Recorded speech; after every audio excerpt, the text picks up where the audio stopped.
Good morning, my Teaserking family. How is everybody today? Bad loss yesterday with Houston. Really sucked.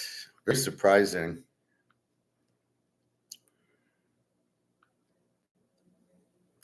I mean, lesson learned there is they had beaten Utah and Kansas State. So very surprising they would lose to a weak Arizona team. And, I guess the matchup was Fafita had a good game, so maybe they have a bad secondary, but Houston's had a good defense all year. So it was surprising that they lost, or at least I think they lost. Let's check the scores from yesterday. I looked, it was like they were down like 20-7 or something, and we're getting 8 or something like that. All right, let's fill in the scores from the other day. Yeah, Arizona wins 27-3. I have no clue. 31 defense, and Houston scores 3. Washington wins 31-19. We have UCLA in 10.5. We hit the UTSA North Texas over 48-27. UTSA keeps lighting up. 75, and the total was 72.5. Hey, G, good morning. Colorado State wins 24-10. I like them. East Carolina 38-31 on Thursday night. Ohio beats Eastern 35-10. Really no play there. Miami 34-7 beating the Z team.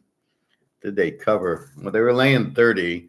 They win by 27, so they cover. And then Northern Illinois 29-16, so they cover against Akron. But you can see Akron's sort of a W team. All right, so injury news, it looks like the Tennessee quarterback will play, which I don't know if that helps or hurts Tennessee. He's pretty bad. He clears concussion. Yeah, I could see by he wasn't on the injury report and covers. All right, so Tennessee's got their quarterback. Georgia, Trevor Etienne is out. Georgia has to win the game. Notre Dame has to win their games. Colorado and Utah. Colorado is fighting for the division. SMU going to play for the playoffs. Utah's quarterback is out. Brandon Rose, the new one who replaced Cam Rising, and they go back to Wilson.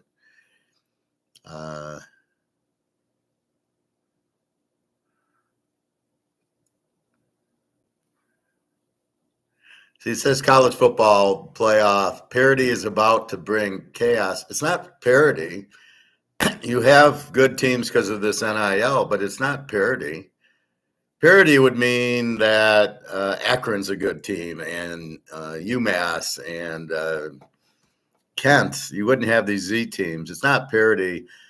There's just a lot of you've merged good teams with like Oklahoma and Texas are in the SEC. You've got Oregon and USC and Washington and UCLA now in the Big Ten. So you've basically taken and have more good teams and less conferences. This is the problem. It's not the parity. There's no parity. And the same thing in the pro. It's not parity. You got a bunch of teams that suck. That ain't parity. Parity is everybody's equal. Well, we're not socialists, so why do we want that? No, we don't want that. That's about it. All right, let's go to the line. I just looked at it, but we'll look at it again.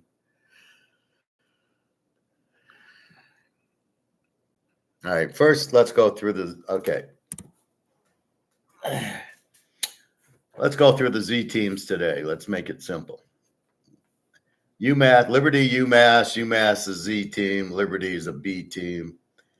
Florida Atlantic is a W. Temple's a Z team. Temple's actually favored in the game. Sam Houston plays Kennesaw State. Kennesaw State's the Z team. We've got Penn State, Purdue. Purdue's a Z team. So there's Z teams in every conference, and there's A teams in every conference. That's why I look at all the conferences.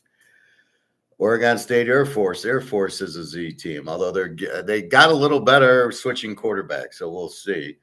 South Florida's over team playing Charlotte, a W team. Arkansas State and Georgia State, Sun Belt, they're both W teams. They're scoring a little bit more, so I call them a W instead of a Z. They still have 35 defenses. Southern Miss, a Z team, playing Texas State, who's pretty explosive. A&M gets New Mexico State, another Z team. Why is A&M playing a high school team? Yeah, they should be in the playoffs. They beat New Mexico State. Or my favorite, Alabama beats Mercer. So let's give them full credit for that win. All right. So let's start from the top. We got Liberty 14.5, 52.5 to UMass. Liberty the B team, UMass the Z team. 22 defense for Liberty, UMass obviously a 30-something defense. If they're a Z team in college, they're giving up over 30, right? Maybe a 29 if they're scoring 10. Greg and John, hello. I'm glad the chat's working. I never know, it's like all of a sudden the sound doesn't work. Well, I don't control that shit. Colorado, Utah. Colorado is up to 13.5. Okay, that's where it was. So it my line was 7, so that's when I thought the other quarterback was playing. So minus 13.5 with Coach Prime, and 44.5 is the total. That total was 47. And I played it earlier in the week under that. But without the quarterback and 2 good defenses, it should be low scoring. But it's not a free pick. Ohio State, 28, 43.5 to Northwestern. Ohio State has to win. Navy, Tulane. Tulane, 749.5. Wow, this was 52. I don't know what the hell's going on. Well, I'll call it 50. I don't know what's going on here. This is, they both need the game. Clemson, Pitt. Clemson needs the game. Pitt. It's SMU, Clemson, and Miami there. SMU is the leader. So we got Clemson's up to 12.5. With the total roughly 49. Wow, this was 52. These totals are dropping. Very unusual. Let me check. There's a weather thing I can check. Weather's 50 degrees and 8-mile-an-hour winds. That's not an issue. Let's look at injuries. Clemson's nobody, few doubtfuls, but nobody big.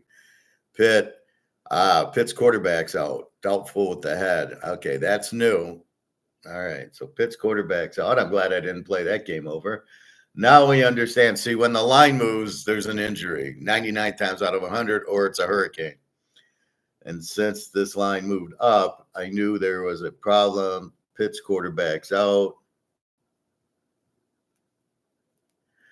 Which leads you to, do you take Clemson or do you go under? So it looks like people are going under on the game. I have no idea about that fake boxing. No comment on it. I don't know who the one guy is, and Tyson should be doing hangover movies. All right, so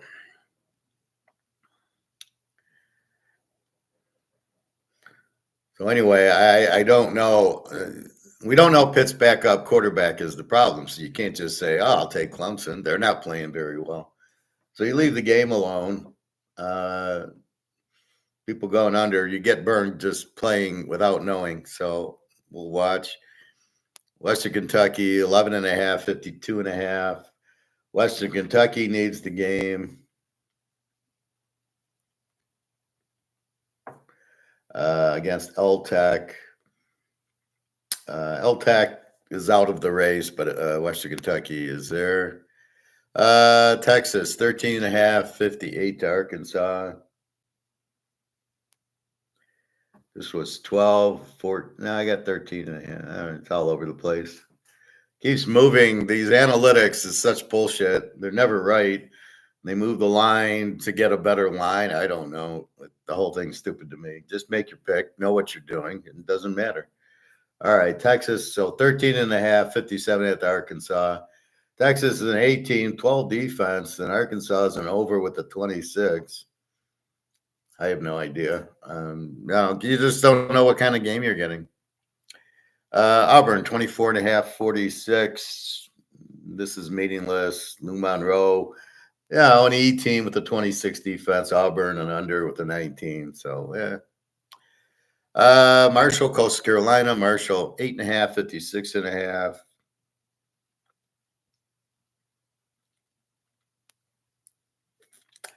56.5.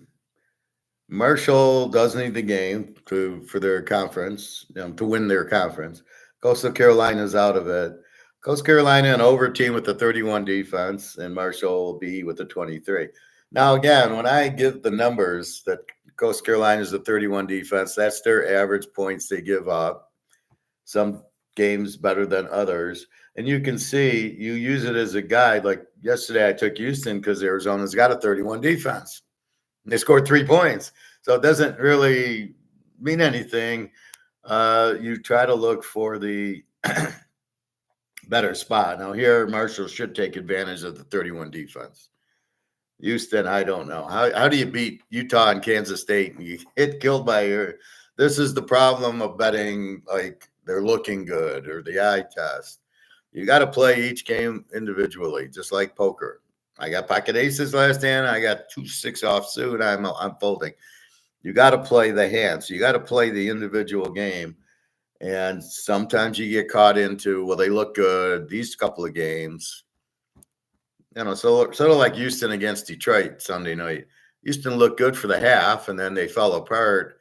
Doesn't mean Houston's going to look like that this week against Dallas. They might, but this is now Houston-Dallas. You got to leave they were at home against Detroit and throw it out. So just be careful about the eye test. Jacksonville State, 12.5, 58.5 to Florida International. Jacksonville State does need the game. They're in the Conference USA. So they have to win. Florida International is an E team with the 25 defense, Jacksonville State. So you can get them under a touchdown. It looks like 12.5 and 58. Temple, 2.5, 50 to Florida Atlantic. Temple is a Z team, and they're favored, which is hard to believe. Florida Atlantic is terrible. 32 defense. Temple with the 37 defense. I don't know how you bet this game. Illinois, 2.5, 47.5 to Michigan State. Both are under teams. They don't score a whole lot. 24 defense, Michigan State, 21 Illinois. I would expect a lower scoring game here. I would expect. Sam Houston, 18.5, 42.5 to Kennesaw State. Sam Houston, they need the game, Conference USA.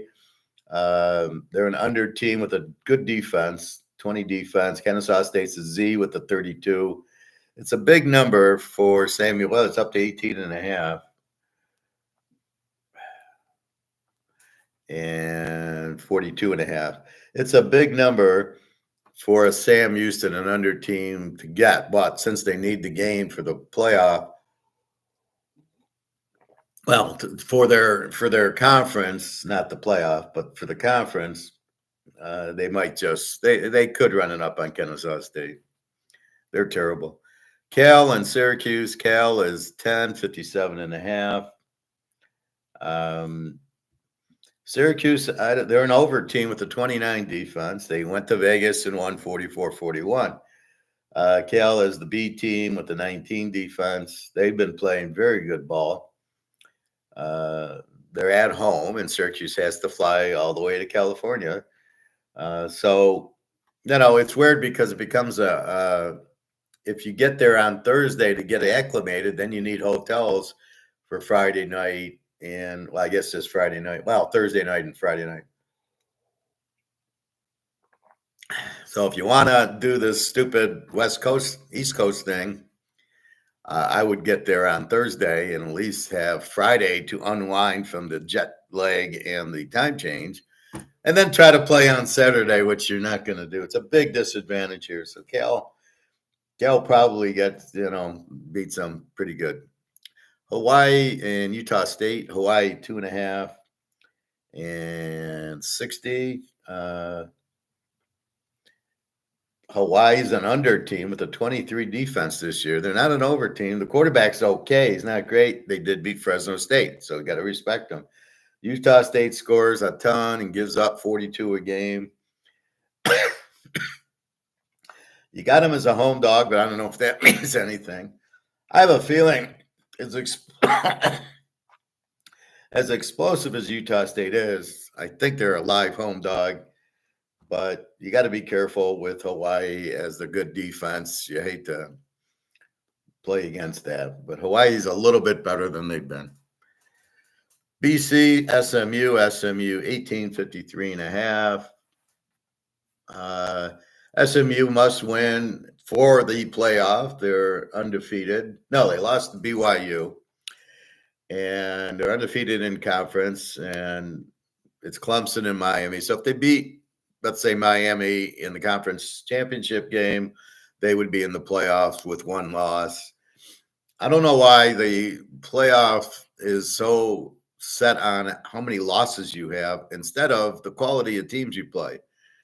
Alabama should get penalized for playing fucking Mercer, and Georgia's got Tennessee today. I mean, so Georgia and Tennessee, one of them has to lose. Oh, wait, but Alabama only has 2 losses. Yeah, they played fucking Mercer. Are you kidding me? So they get rewarded for playing Mercer, and Georgia, Tennessee get punished for playing each other instead of the high school team. So they should look at who they played and give points to. Oh, Georgia beat Texas. Hey, let's give them 5 points for that. Alabama, you beat Mercer, you get no points for that. And then they add up the points at the end. Then you get, even though they've lost 2 or 3 games, look at the schedule they played. And all schedules are not created equal, that's for sure. So SMU, BC, SMU must win. Lane 18. BC's quarterback's out. Constantinople, or whatever the fuck his name is, he's out. Look for SMU. Go SMU. Beat Navy today. Oregon State is 3 and 44.5 to the Air Force. Air Force switched quarterbacks. They scored points last week, which was unusual. Oregon State, quite the better team. They're an over team, 29 defense. Air Force, let's call them a W with the 27 defense. They've been getting Army's backup quarterback beat them 20-3. I don't understand this line at only Oregon State -3, and I'm not going to try to say, oh, Vegas knows this or that. It's a bullshit line. I still like Oregon State only laying 3. Get them +3 in a teaser. And I don't like this bullshit of, well, you can't go over 0. I made a lot of money on the Lions last week, taking the 3.5 down to 2.5, and I didn't have to lay 3.5 when they won by 3. I had +2.5. So please explain to me going over 0 is a no-no, because fuck off. That is not, you're getting out of the 3-point or 4-point, and they won by 3. So what you're doing is saying just win the game, and you even had 2.5. If they would have made 2-point conversions or not fucked around with that, it should have been a 2-point game, and you would have won no matter what because you're getting 2.5. So I don't want to hear. I can go -3 to +3 or -4 to +2. The 0 is absolutely irrelevant. It's getting out of being the favorite is what you're trying to do, and it's just as good a bet as any others. We won a lot of money with 2 locks on the Lions and 2.5 last week. So I don't want to hear, oh, you can't go over 0. Yeah, fuck that. Yes, you can. It's about winning, and however you need to win, you do it. All right. South Florida, 2.5, 55 to Charlotte. Charlotte's a W team. South Florida's an over team. 29 defense. Charlotte a 34 defense. It's such another low point spread. Charlotte's terrible. I don't know. Again, here's South Florida. You get 3.5. Penn State is now 29.5, 51.5 to Purdue. Purdue's a Z team with a 38 defense. A lot of it came from the Notre Dame game, but they got blown out by Ohio State last week. Penn State should do similar. They're an A team. They must win if they want to have any chance of being in the playoff. A team with a 14 defense against Purdue, who absolutely sucks. Good coach hire for Purdue. Yeah, they knew what they were doing. LSU 3.5, 56.5 to Florida. I believe Langway, Florida's quarterback, will be playing. The line went from 4 to 3.5, and 56 is still 56. I have no idea how long he pulled his hamstring. He couldn't even get off the field. And now you're telling me he's ready to play. Okay, they're going to shoot his leg up like in North Dallas 40. And that'll work for a while. But if he's a running quarterback, it ain't going to work for more than a half. I'd be very leery on taking Florida here. LSU, they got to win. Very tough game, LSU. On the road in the SEC, I'm not comfortable. Notre Dame, 22-51. I think I played this game. Notre Dame in a must win. They've got one loss to Northern Illinois. They can't afford another. They must keep going to get into the playoff because Notre Dame doesn't play the good teams. I mean, they beat Louisville and they beat A&M. Not too strong a team. Not like Alabama, Georgia, Tennessee, Ole Miss. So Notre Dame, 22.5 and a 50. Virginia's not bad. They're an E team. They can score. They score about 29, give up 27. Notre Dame with an A team with an 11 defense, but we've seen teams score. I think Notre Dame at home, they'll score. They'll score a bunch. Virginia, I think, will score. So be careful with this one. But I think Notre Dame gets the W. Louisville, 21, 57.5. Louisville, where the hell are you? Up there. 20.5, 57.5 to Stanford. Stanford's a W team with a 35 defense. Louisville, we love the quarterback from Texas Tech, and I can't think of his name. Fuck it. I'm going to get this name. Tyler Shaw from Texas Tech. Very good quarterback. This is the only thing the portal is good for is like the guy who's second string at Texas Tech can be your starting quarterback at 99% of the other colleges. So he's back up at Texas Tech. He goes to Louisville and he starts, and they're pretty good. So that makes sense. He went to Tech, but he got beat out. So, I'd rather have the starter at Tech than Shaw, but it's working out for Louisville. An A team with a 24 defense. Stanford's Child's terrible. W team, 35 defense. And look for the only problem is Louisville going to the West Coast. It's going to be a little bit tiring for them, so they got to be careful. Let's see. Georgia Southern, 7.5, 54 to Troy. Georgia Southern, an over team with a 30 defense. Troy, an E team with a 28 defense. Look for a lot of points today. Georgia Southern has to win for their conference, so look for Georgia Southern at home to play a good game. Old Dominion, James Madison. James Madison, 2.5, 51. I don't see either team needing the game. So they're middle of the pack, and I believe they're Sun Belt. James Madison, 2.5, 51. This is another where I had James Madison laying 10, and now they're only laying 2.5. Old Dominion, does pull some upsets. They are a home dog. You got to respect them. James Madison doesn't score 70 points every game. So this should be a good game. Old D could win. James Madison, who knows? Baylor, 1.5, 59.5.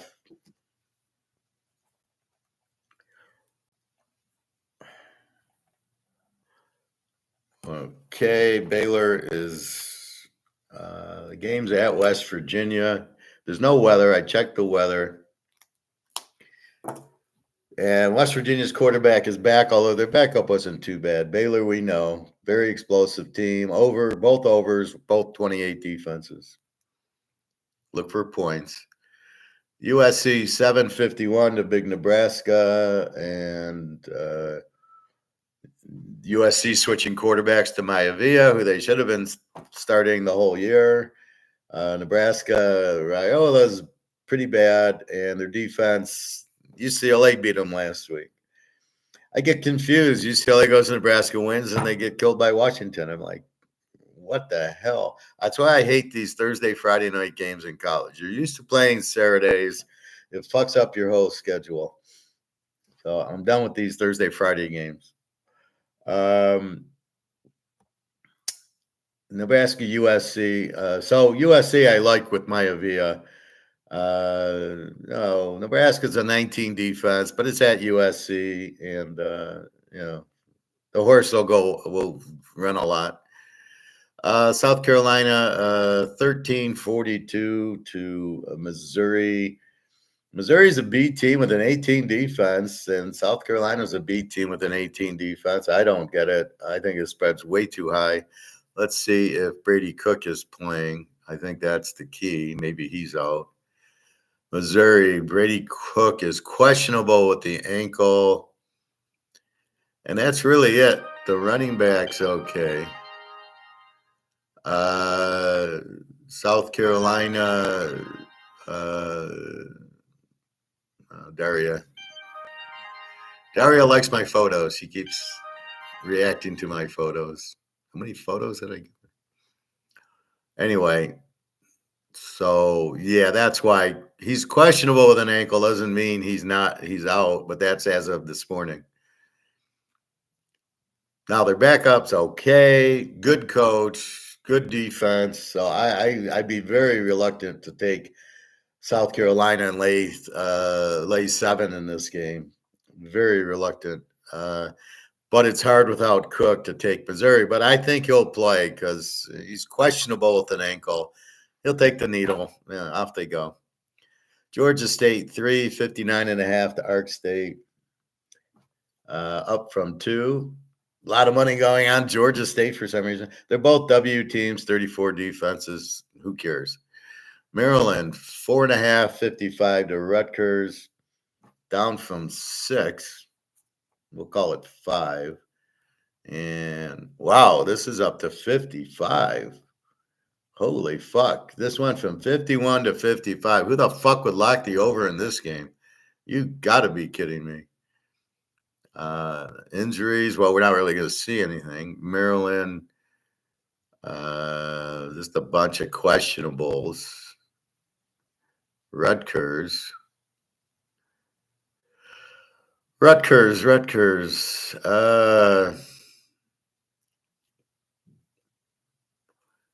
don't know. Defensive linemen's out. 2 tight ends are out. Running backs out. Nothing that would make you jump on the over. I do not understand this sharp money. That's why I laugh, because they're not sharps. They're Ponzi schemers.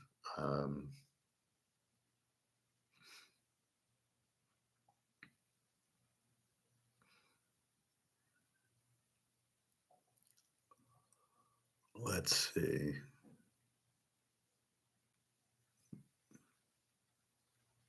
So I don't understand this game going to 55. I wouldn't bet it over for all the tea in China. You got to be kidding. Rutgers is a good defense. Maryland's not. They can score. If anything, I'd take Maryland, and they're down to 4.5, 5. But the sharps know better than me, I guess. Texas State 27.5, 56 to Southern Miss. Texas State, they kind of need the game. They're like 2 games back, but there's a couple of play. They're the A team, 22 defense. Southern Miss, the Z team with the 34 defense. Go Texas State. Be a mercy killing. Kansas State, 7.5, 51.5 to Arizona State.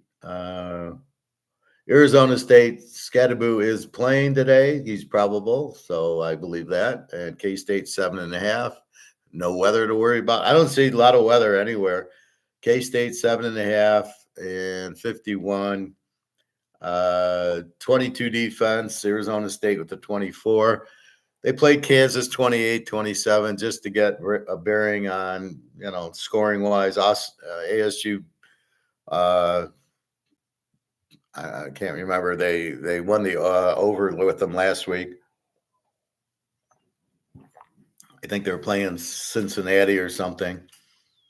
A low total, I think.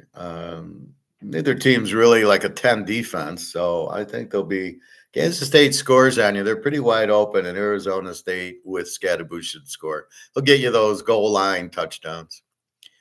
Boise, 14.5, 61.5 to San Jose State. Boise must win to make the playoffs and to win the division, so we'll look for that. San Jose State, pretty good. They got the Navy coach. South Alabama, Lou Lafayette. Lou Lafayette, 7-60. South Alabama's an over team with the 25 defense, and Lou Lafayette's an A team with the 22. They're both explosive, 450 yards apiece in offense. This should be a very good game. I wanted to play Lou Lafayette, but I can't. With South Alabama could beat them, not easily, but they could. They're pretty similar. Major Applewhite, the coach, so I had to go another way. Georgia down to 8.5 and 47. You can get a 47.5. Down to 8.5 because the quarterback's playing. Now this is must-win game. This will be a defensive game, I believe. Tennessee, their quarterback sucks. Now let's go back to the Alabama game. They won like 24-17. Tennessee has a killer defensive end, very strong defense. We know what Georgia's defense is all about. Georgia, Etnine's out. 4 running backs are out for Georgia, which is why they're throwing the ball. They'll be pressured a lot by Tennessee. This game is probably going to be like the Texas game. You're not going to get a lot of points, and you should I don't know if Georgia will win because Tennessee's quarterback sucks. Yeah, I know he's a volleyball player. Go fucking play volleyball. You're not a quarterback. He's not accurate at all. So we'll see. He does run. That's okay. Georgia's just as fast at Georgia. I don't think Georgia will lose. I don't think the quarterback playing helps Tennessee at all. But Georgia with their backs to the wall, yeah, it's hard to not think they're going to win. Oregon, 13.5, 51.5 to Wisconsin. Oregon, the A team, 16 defense. Wisconsin, an under kind of team with the 21 defense, but their defense isn't like it was. Penn State went in there and blew them out. Alabama went in there and blew them out. Oregon's going to go in there and they have to win. They're number one. They'll do their normal, we won 35-10 or whatever. They put you to sleep. They score when they want to. So that's what I think you see here. A&M 40-54 to New Mexico State. New Mexico State's a Z team. A&M win a must-win game, but that's a lot of points to give. So A&M's not that type of team that scores a lot of points. Not like Utah State. Memphis 16, 62.5 to UAB. Wow, this was 14, so Memphis jumped to 16, but the number didn't change, 62. So Memphis, a B team, I don't see them. Where are they? I don't see they're in. No, it's Army, Tulane, and Navy, and then Memphis is a couple So it's between Army and Tulane. And then if Navy beats Tulane, it'll be between Army and Navy. But Memphis is a little bit out. 16, UAB, an over team with the 35 defense. So Memphis should enjoy today with the 35 defense being at home. Yeah, go Memphis, beat Army. Iowa State, 7.5, 53 to Cincinnati. I am torn on this game. I don't know what to do. Cincinnati's a B team with a 22 defense. And Iowa State's an A team with a 19 defense, except for Kansas put up 48 on them last week. They're now lost 2 in a row. I think they were in shock from losing to Texas Tech when they had them, and they gave them a touchdown with 5 seconds left, and they lost 23-22. So last week, I don't know. This week they should play. I think Iowa State's the play here. I don't know. I've been toying with the under, but I don't know. They can score. They got a good quarterback. They can be high scoring. Like the Kansas game was 48-38. So I just don't. I don't know. They're not my Baylor where, it's an over if they play anybody. North Carolina 10, 64 to Wake. This is also an over. Well, this is an over game. Both teams score a lot. 32 defense, Wake 26 against North Carolina. Total of 64. Could get there. Washington State, New Mexico. Washington State 10.5, 71.5. Wow, this was 13. Are you kidding me? 10.5 and 71. I don't like the game over, even though they're 2 overs, because New Mexico's moving up in class to Washington State, who buried Washington. I just don't see this type of game getting into the 80s. Maybe it will. I liked the one last night. That did come through for us. The North Texas UTSA 72 played it over 48-27. It was a 75. So even that was a 75. You had to worry because of the 72. Here, it's New Mexico is not going to light up Washington State like they would light up Utah State, right? So be careful if you're going over on that one. Kansas, Baylor, Kansas, BYU, 2.5, 57.5. Kansas over team, 26 defense, put up 48 on Iowa State. You've got my respect. They're playing much better now. BYU, an A team with the 20 defense. My gut says BYU's in trouble here. Kansas is starting to go, but I don't want to do and pull a Houston on myself. So I got to be careful here. But BYU, big emotional game, a rivalry game with Utah last week. They will be a little bit flatter. It's hard to get up after your rival, Michigan, Ohio State, or Army, Navy, Oklahoma, Texas. You win that game, you're going to be a little bit flat. Now, can they still do it? Yeah, but, it'll be a little bit rough for them. I can see Kansas pulling the upset. Wouldn't surprise me. BYU could win. So we'll see what happens in the game. But don't be surprised if Kansas gets the W here. I talked to my BYU friend. He's all, oh no, they'll find anything. They did this earlier against Oak State. And I'm like, this is different. This is the big rivalry game against Utah, not Oak State. So they will be flat or a little flat, maybe just the first quarter. And then, but Kansas is rocking, and look out.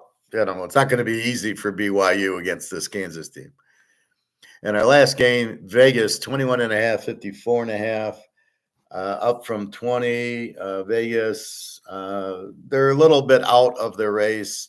They lost to Boise, so they're in a little bit trouble. It's they're still there. It's Boise, Colorado State, and Vegas. And Boise, no, they're playing San Jose. Colorado State did beat Wyoming 24-10. So Colorado State's playing much better, although Wyoming sucks and they only put 24 up on them. But that's what we've got. So there is today's line. Again, we've covered the Z teams. Let's go. We can go overs or unders. Michigan State, Illinois are two under teams playing each other. Syracuse, Cal. Syracuse is an over B. Cal's a B team.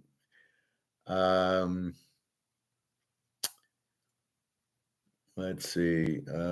Baylor, West Virginia, two overs playing each other. Missouri, South Carolina, supposedly two Bs playing each other. Arizona State, Kansas State, two A's playing each other. Lou Lafayette, a strong A team playing South Alabama, an over team. Tennessee, Georgia, two A teams playing each other. We know what to do with that. Let's see. Wake Forest, North Carolina, two overs playing each other.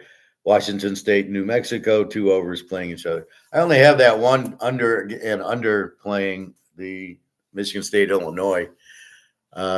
So that's what you have there. So it's not, it's a pretty good schedule. Now you're getting into teams needing it, Georgia Southern, Marshall, Lou Lafayette, BYU, Colorado, Iowa State, Kansas State, and, SMU, Clemson, Miami. So now it's like to win their division. And in the bigger conferences, if you win the division, you should be in the playoffs, unless they take the whole SEC and make their own playoff. Playoff sounds really stupid. Everybody who wins their conference should be in. I don't care if you win the Sun Belt. How you just assume they can't win doesn't make any sense. We've seen Boise beat Oklahoma in a bowl game 10 years ago. They certainly have players now. So it doesn't make sense. Now, yeah, of course, Oregon and whoever wins the Indiana-Ohio State game should be in the playoff, and that's it.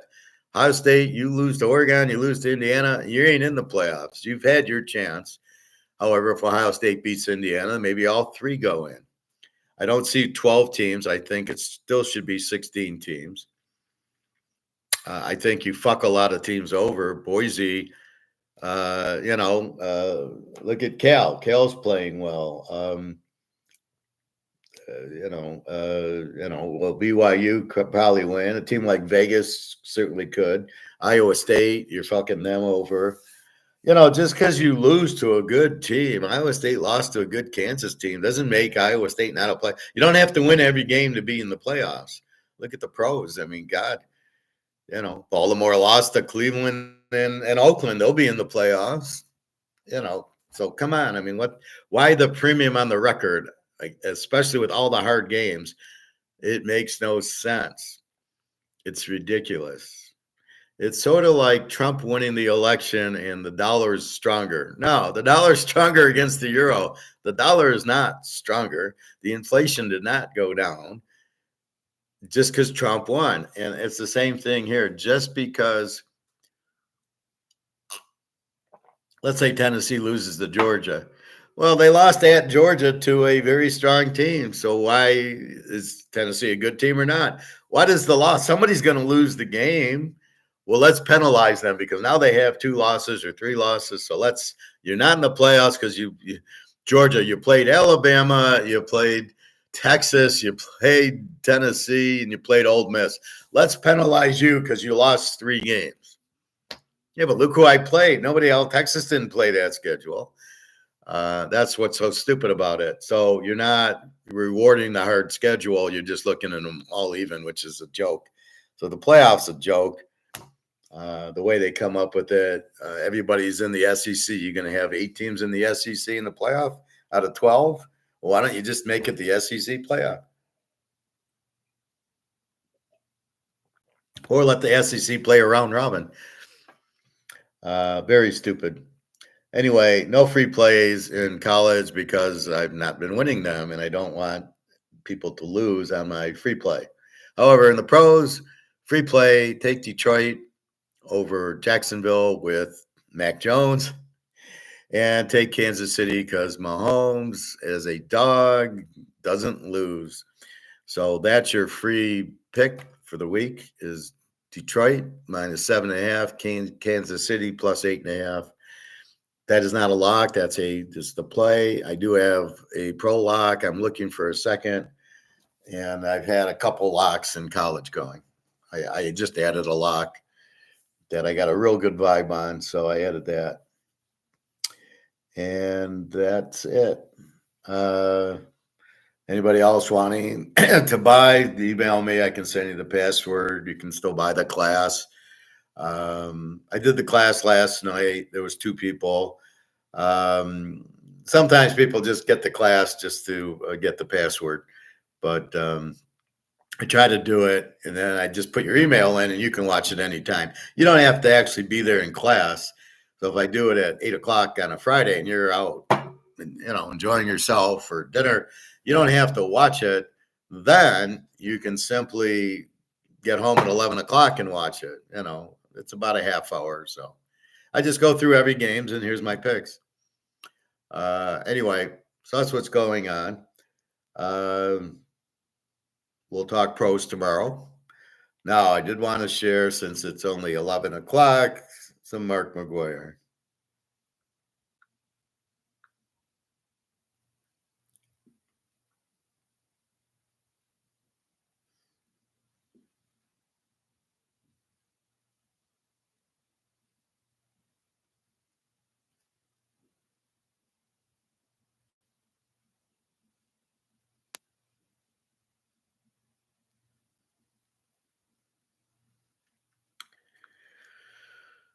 All right.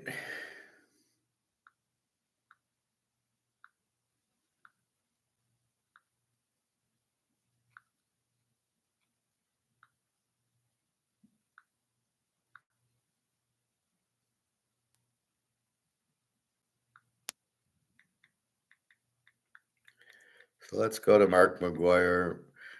Now, I know we have a lot of gold people here, and we should have more.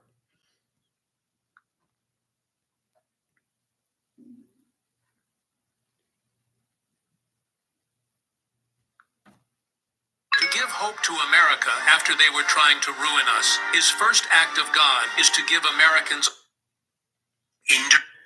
Okay, so we got Mark. The Fed trumped gold to rally. So that tells you a lot right there. That's what I'm seeing 2 different things. One, the banks are trying to get out of their options, the derivatives, and they kept selling, and the price kept going up. So this is their last hope of getting out of their derivative positions. That's why it went down so far. Overreaction.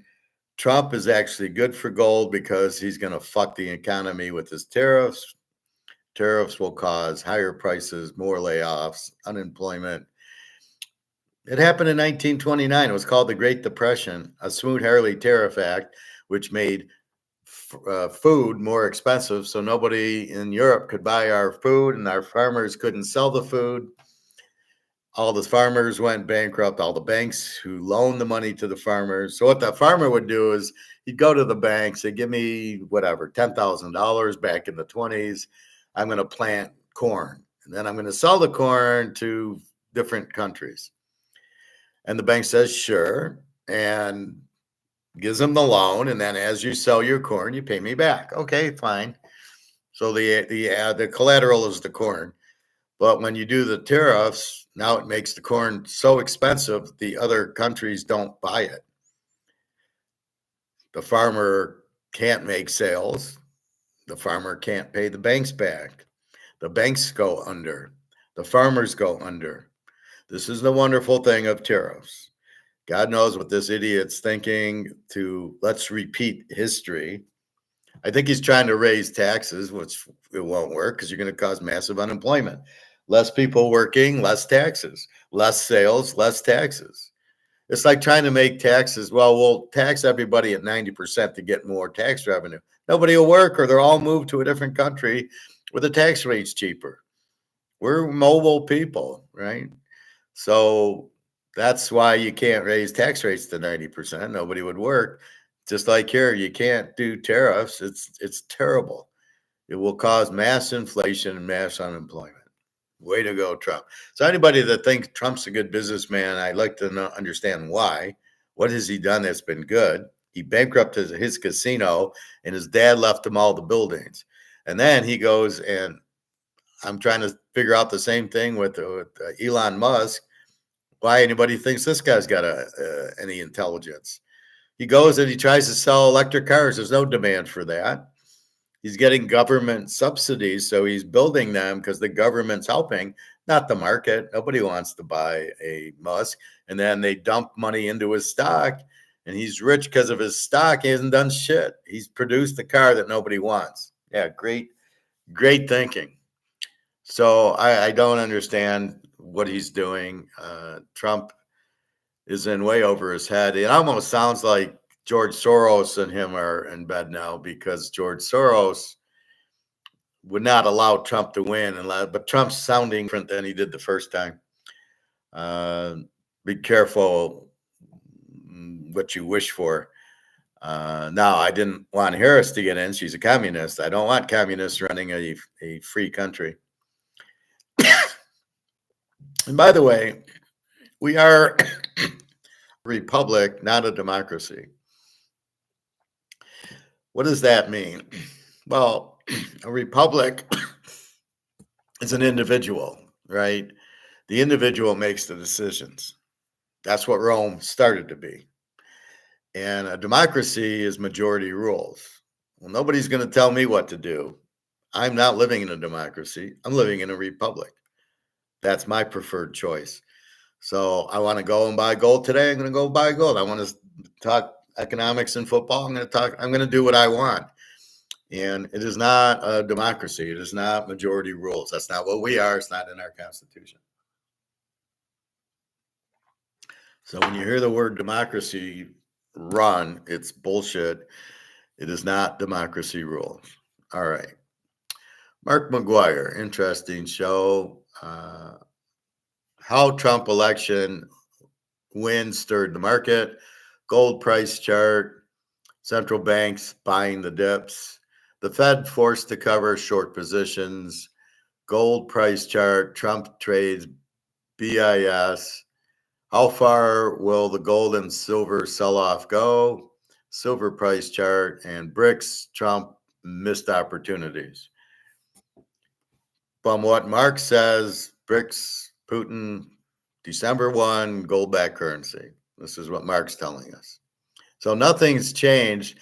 And the way it got reported, you thought there wouldn't be a gold-backed currency. And the alligator saying, oh, that won't happen. I have no respect for alligator anymore. He don't know what the fuck he's talking about. But Mark, I trust, and he's still Putin, gold-backed currency, December 1st. Gold price to the moon, very limited. Nothing's changed. The debt's still 26 trillion. The deficit's still 5 trillion. The inflation's still very high. Again, you can't measure inflation in percentage. So when somebody says it's 2% or 5% or 10%, they don't know what the fuck they're talking about. So what they're doing is they're looking at prices and they're trying to determine that what prices are doing is inflation. Well, Coca-Cola went up 3%, so inflation's 3% because the Coke price went up. No, it's the market that controls the pricing. Coke price did go up, but then what did they do? Now it's buy one, get one free or get one half off. So they're really not selling it at $2.95 a 2 liter. They're really selling it still for $1.50 if it's buy one, get one free, or buy one, get one half off. So you're paying $1.50 and 3 is $4.50. You're paying 2.25. Price went down. The market controls the prices, so you can't measure inflation in prices. Now, the idea is that as you print more money, the money loses value. That I agree with. But you can't measure it in prices because not all prices are created equal.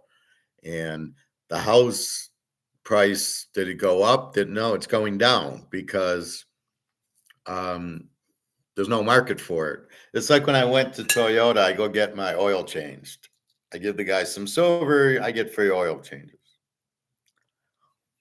and I give them football picks. So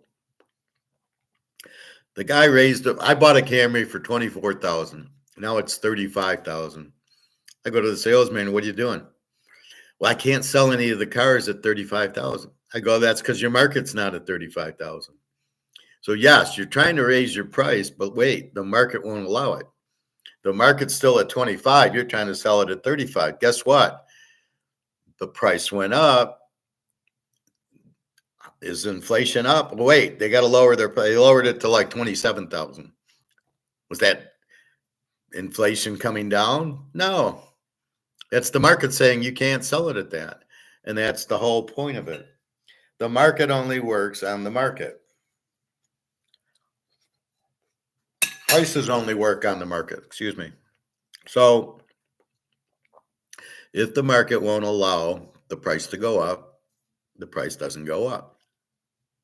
And that's what happens. Hold on a second. I got to take my laundry out, put it in the dryer.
Okay, my apologies for that.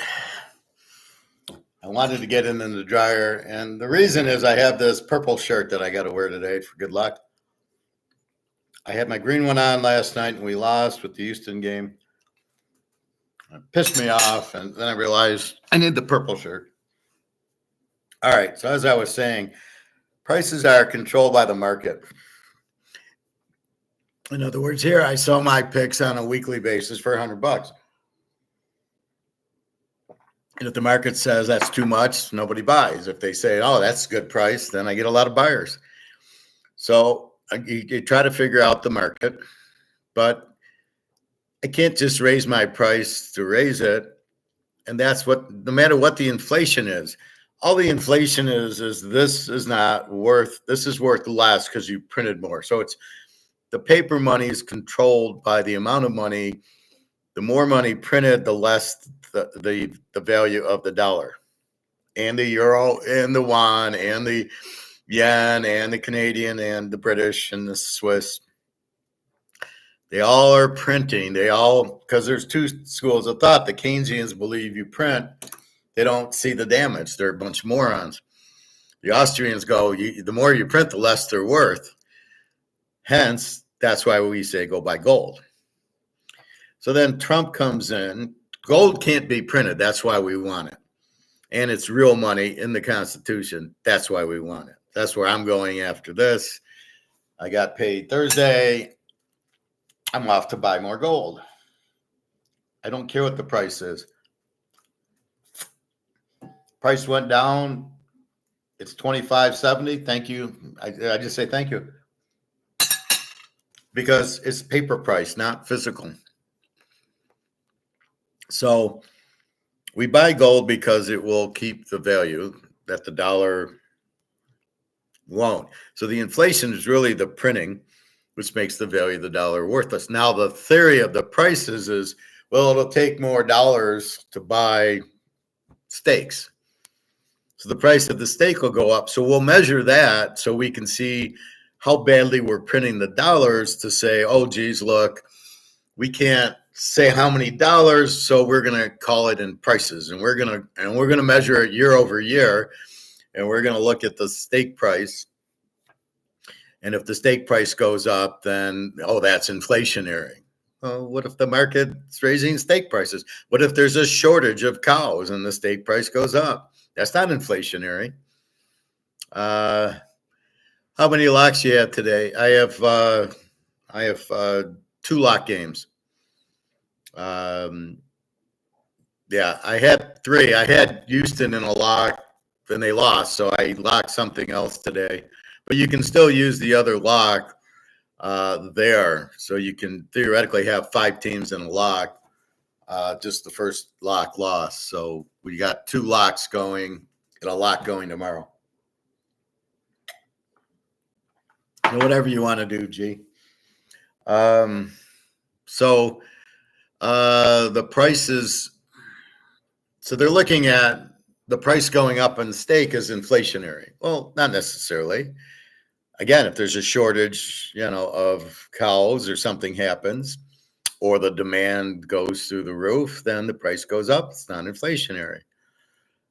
That's the tricky part about it. And the same thing if prices go down because there's no demand, doesn't mean inflation's down. Like the Camry, $35,000.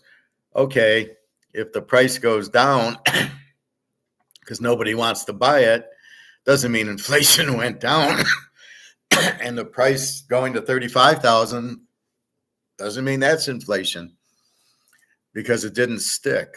So then they lower it to 28 is not the inflation coming down. And you can't measure it year over year because they can't go much higher than 27, 28,000. So therefore, inflation's even year over year. Well, that's bullshit too. Look at it from the 24,000 that I bought it for. Now it's 28. That's the inflation. But it's just the value of the dollar losing value, so things cost more, and that's why they use prices. But as I just pointed out, there's many ways and reasons that the prices go up and down. That has nothing to do with the printing of the money. It's the demand in the marketplace. Nobody wants a Camry, so the price goes down until you hit the sweet spot. The same thing with everything else, golf clubs, tennis rackets. I don't know what they're pricing. They don't include food in the inflation. Why not? It's prices, right? They don't include energy. Well, what the fuck are you including in this inflationary bullshit that you say is 2%? Because you can't measure it. Because you don't know if prices are going up because of demand. When computers came out, the prices were really high. And then as people were buying them, the other companies saw that and they jumped in. So now you got 10 other companies with competition that lowered the price. Did inflation go down? No. Competition came in and lowered the price, and there was high demand. So that had nothing to do with inflation. So this whole inflation measurement is bullshit. Don't get caught up in it. What you get caught up in is they printed $160 trillion. That's what you get caught up in. The amount of money printed is what the inflation is because you're weakening the dollar. And that's basically what you're looking at. The dollar's weak. So hence, we don't want to be in the dollar. We go into gold. Now, we go into gold because it can't be printed and it's real money, right? And it's, so it's a limited money that, as I call myself, Rumpelstiltskin, as I take the dollar. So I'm going to go take $700 and buy a quarter ounce today because I bought an ounce and a quarter last week. So I turned my dollar into gold, as Rumpelstiltskin turned straw into gold, the Rumpler.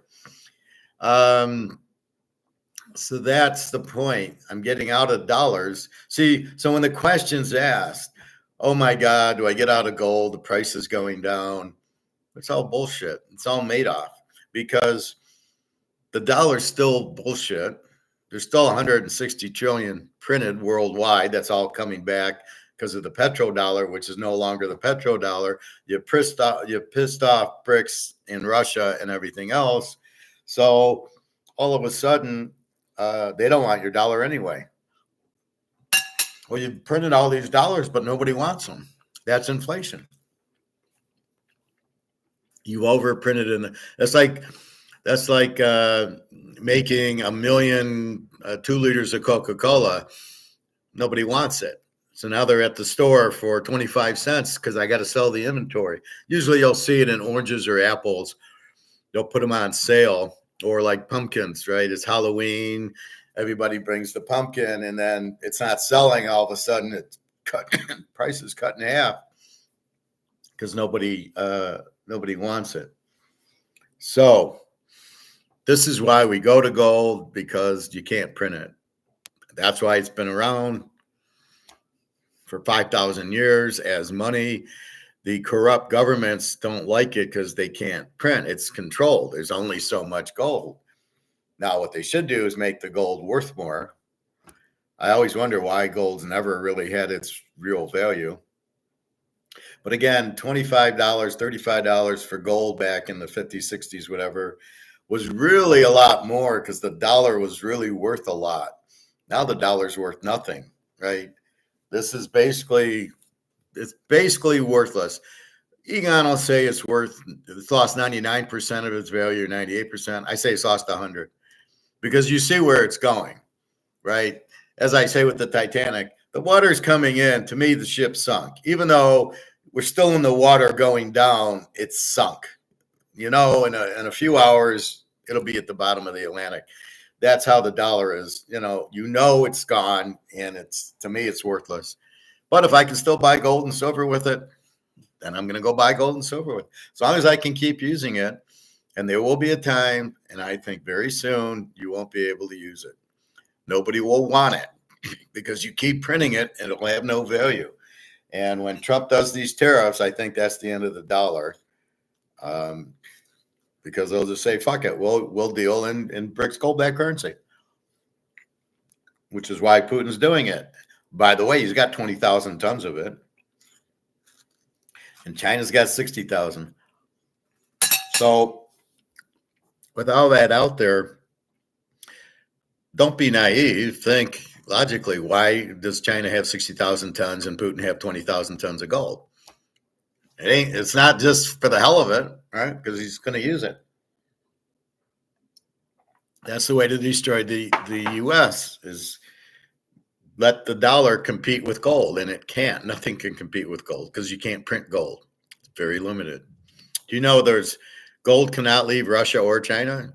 Like if I went to visit Daria in Russia and I took my gold, or I bought Russian gold there, I couldn't leave the country with it. So Now, I believe if I bring U.S. gold, I can leave the country with the U.S. gold. I just don't believe you can leave the country with the Russian gold. But they won't let gold out of the country because they don't want it. They want to keep it there. So think logically, well, why aren't they doing Bitcoin? Because that's the biggest Ponzi scheme in the world.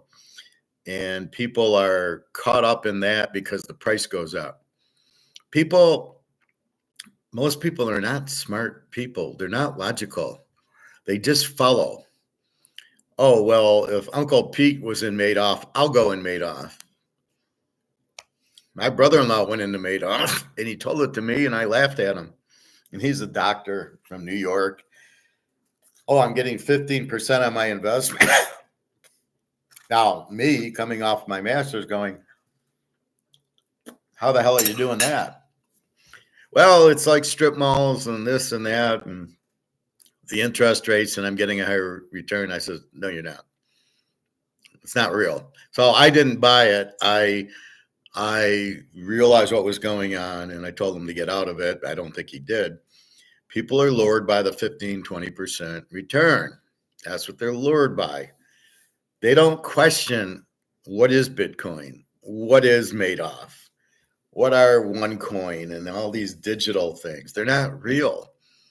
If you can't fucking hold it in your hand, and you can't hold it in your hand, it doesn't have a value. Now, stocks are different because they're companies. So Microsoft, you can't hold it, but you can hold the stock in your hand. There's a big difference between Bitcoin and Microsoft. Microsoft's a company making money. Bitcoin's not a company. They're not making money. There's nothing good about Bitcoin that you can use. So that's the point about Bitcoin. Don't get caught up into thinking it's real. It's certainly not money because you can't use it. It's really, from what I read, something where if G wanted to buy something from me, she'd sell me a Bitcoin, and it would only go between me and her. Forget this blockchain and all this bullshit. What do you think the banks do when you hit the credit card? If you go to the grocery store and use a credit card, well, that's on a ledger. They're basically taking your information and saying, okay, you had 100, you've now added $50 to your credit card. That's immediately. So what's the big deal though? The blockchain's just bullshit. It's just a ledger. I work with general ledgers all day at work. No big deal. It just records the transactions. Who gives a fuck? Hey, good morning, Jacob. I'm using it to multiply my US money and then taking what I make in Bitcoin and buying silver and gold. Good job, Jacob. Just be careful with it. It is controlled by Larry Fink and the Russian mafia. So get in, get out, buy your gold. Good boy. That's what you should do. But just be careful. The same people in Madoff never thought it would end. And the SEC was in on it. JP Morgan was in on it. And the Russian mafia. We're all in on Madoff. So it can be controlled, but it eventually will blow up. Bitcoin will do the same. But yes, get out of it, because I hear Coinbase, which I don't know much about it, is apparently how you get out of it. And they're bankrupt, or they're going bankrupt. So be careful. It might be worth 80,000, but how do you get the coin, right? Oh, you transfer it to your bank. Well, you got to be careful there. You throw 100,000 in your bank account, you ain't never seeing that money. You got to be very careful. The bank doesn't have that much money. People are not paying off their debts. That's how the bank lives, right? You give them money and they loan it out. Well, if the loans are no good and they can't get the money back in, they're not giving you your money. You're there for the interest. How are they going to get it? So just be careful. It's a good idea. It's working. I'm sure the same with the Apple stock and the Amazon stock. They're up now, but they're way overvalued. They're gonna tumble. These Trump tariffs are the end of everything. They'll be the end of the world, basically, because it will never work, and we'll all be fucked from it. Just like in the 1930s, that's what it was, a Smoot-Hawley Tariff Act. And now we didn't need to be in depression for 10 years. That was because FDR was a fucking idiot. But basically, that's the problem with it. When you raise prices demand stops. So if you made steaks $50 a pound, nobody's buying them. You got to go what the market will dictate. Jacob, yes, I got 300 in it and got 1,200 very worrying about how it's not a real thing and all that. Well, I mean, just take your profit, put it like this, play it like you're playing blackjack or craps or poker at the casino. You know you're going to lose, but there's stretches you can get hot, right? You can play roulette and it comes up red 10 times in a row and you make money. But you know black's going to come up and you know you're going to lose.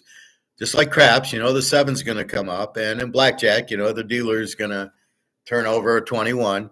So you can win for a little bit of time and then get the hell out while you're up. That's how a professional gambler such as me does it. You get up and you leave. And that's what you're doing in Bitcoin. That's a good idea. And then run and buy gold, especially now they're giving it away at 25.70. And as soon as this is over, they're open till I think 3:00 today. We won't be on that long. I'm running to the gold store. It's nice working now. I get a paycheck, so I pay my bills and the rest goes into gold. I don't want money. I have nothing in the bank. I had money in the bank because I got my paycheck Thursday. I went to the bank yesterday and pulled it out. I think I left 1,000 in the bank and put the rest into the safe. And then I pulled the money a little bit out of the safe and to buy the gold. And that's what I'll do today. Hopefully he has quarter. I really want quarter ounces because I bought an ounce and a quarter last week. So we'll see what happens.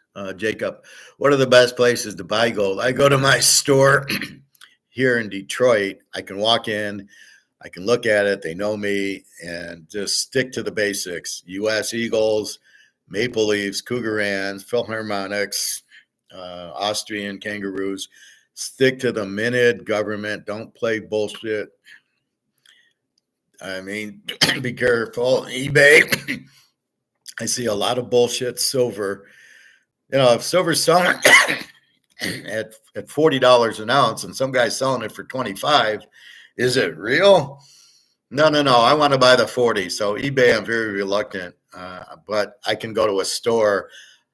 Otherwise, it's like an SD bullion. Stay away from JD bullion. Be careful with this Liberty and finance bullshit.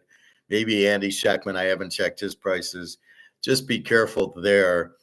But I prefer to go to the store. There's no sales tax. There's no shipping. I give them the cash so nobody knows who bought it, and I walk out with the coin. I don't have to, did it come in the mail? Bullshit.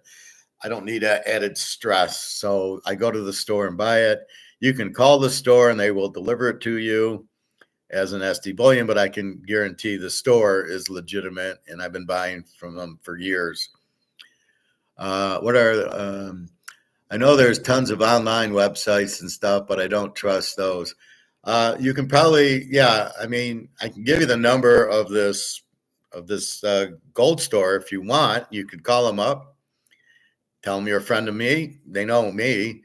Tell them you're a friend of Howard, and then say I'd like to buy so many ounces of gold or silver, and they'll FedEx it to you. When I went to Alabama to work for a little bit, they sent it to me. Now they knew me, but they sent it to me, and it would come in 2 days, FedEx in a box. There's my gold, there's my silver, because they didn't have anything in Alabama. So I don't know what state you're in, but you got to be careful too if they tax you. Like California probably taxes. I don't think Las Vegas does.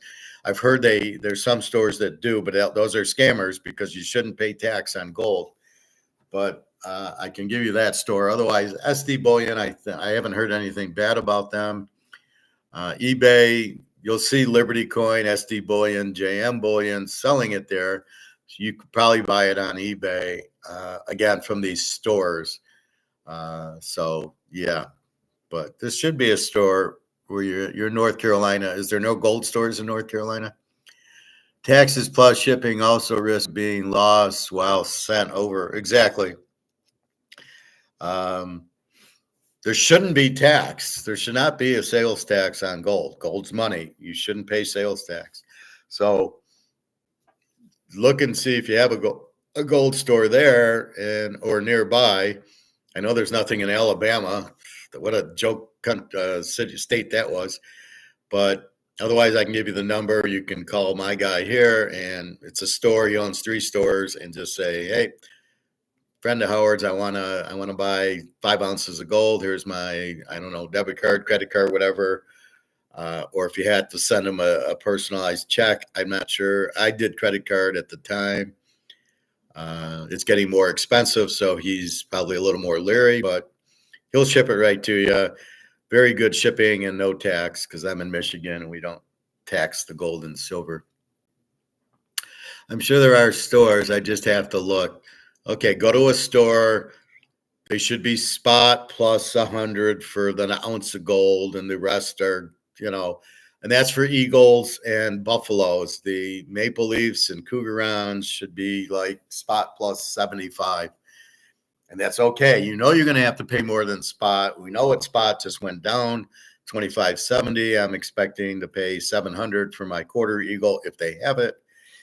But that's where I'm at with it. But yeah, just buy as much as you can now.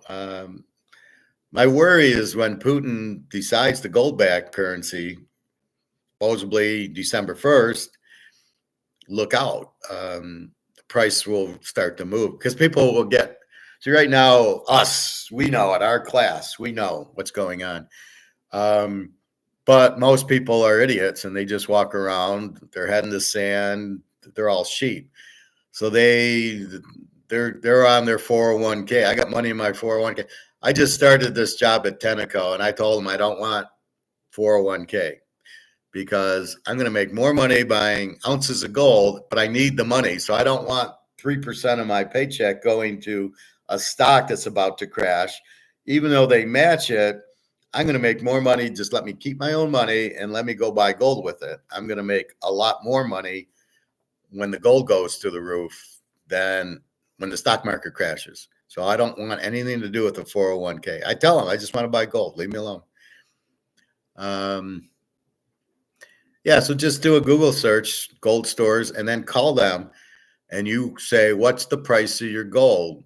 And there should be a difference for US versus the other countries. US, then Canada's cheaper, and then the Cougarans are cheaper.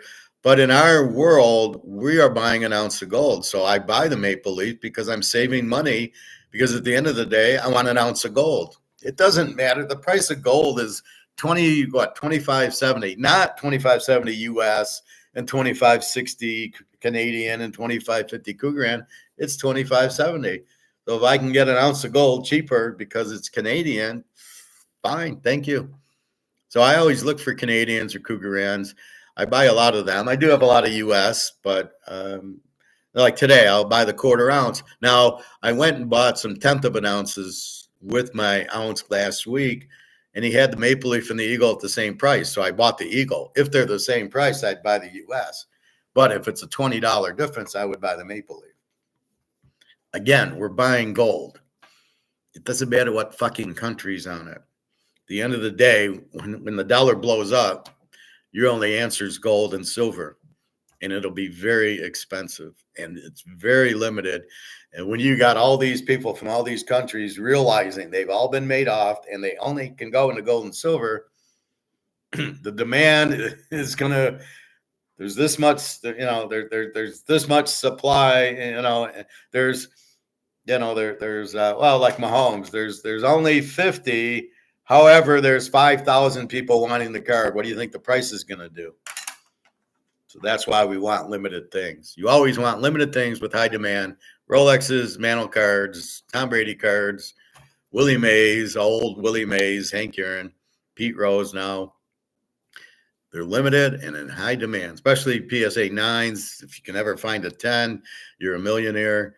If you got a PSA 10 Mantle, Rose, Willie Mays, Hank Aaron, Sandy Koufax, you're done. You don't need to work another day in your life. What do you mean by Eagle and Maple Leaf? They are different presses on the gold piece. No, they are different countries. I will show you. It's a good question.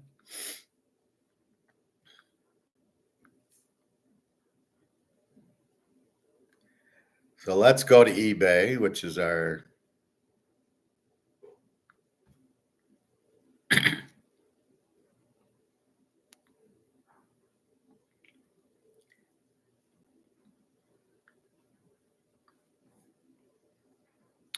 so a maple leaf is Canadian. Its name, it says 1 ounce of gold, and underneath it is an eagle, which is American, which is also 1 ounce 1 ounce of gold. There usually isn't this price discrepancy. Usually it's very close. Here's a Cougaran, which is South Africa's. Same thing. 1 ounce of gold.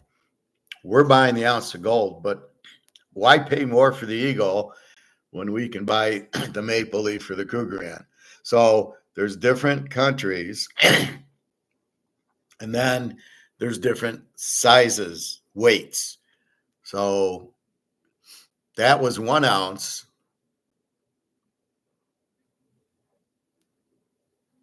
Here you got Philharmonic, which I love, and then here's Maple. And you can see there's different prices. The other one was $26.50. This is $27.25. And here's our Philharmonic, which I love that one, $27.10. So as long as they're countries and they say 1 ounce of gold, and then you're going to be fine with that. They really can't counterfeit these. But there's different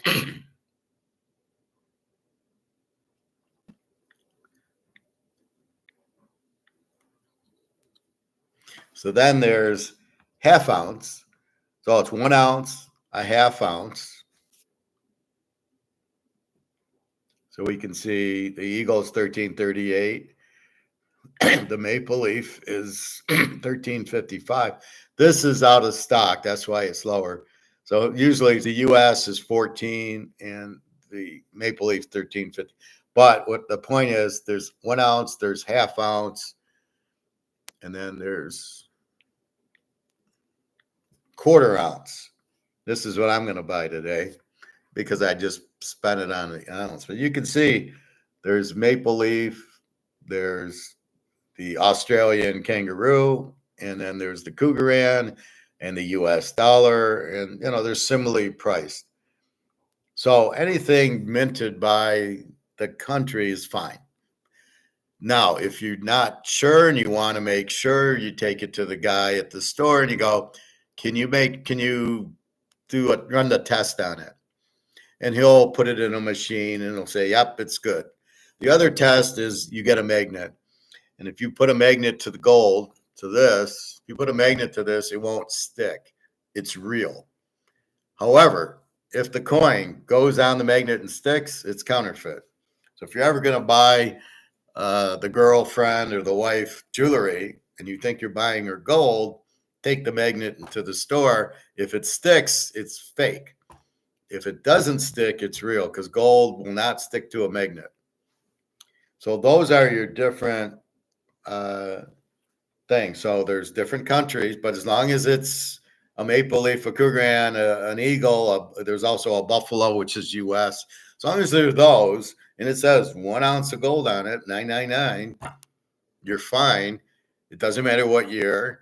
They're all within the last 10, 20 years. And then it's whatever size. Like today, I want to get a quarter ounce, because it's 2,700. I just did it. So I don't have another 2,700. So I'm going to go buy a quarter ounce, which is only going to cost me roughly 700. And if I'm lucky, there'll be a maple leaf or a Cougaran or a Philharmonic there that I can get cheaper. It's gold. I mean, you're buying gold, so it doesn't matter. You don't want to buy graded gold. You don't want to buy older gold for the value. You want to buy gold for the gold.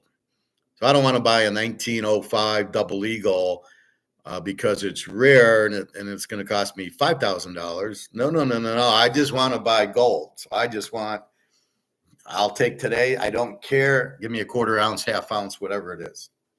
And that's the point.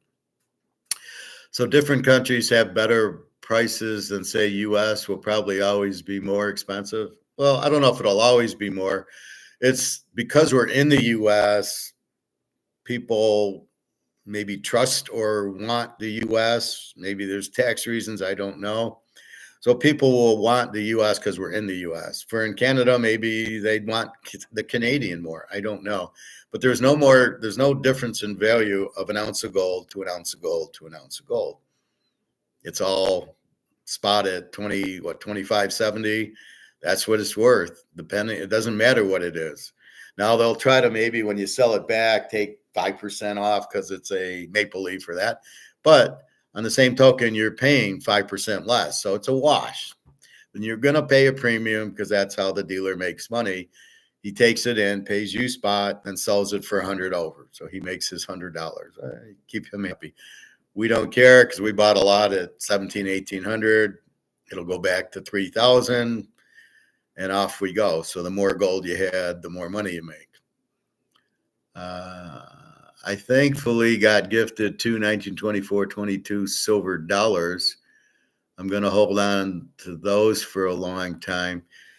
See, that's the thing. They're going to be valued in dollars because they're old, and it's really the condition.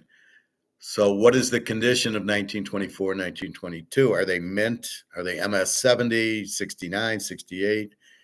That's part of it. And then what is it? Is it an ounce of gold, a silver, a quarter ounce, a half ounce? How much silver is in those coins?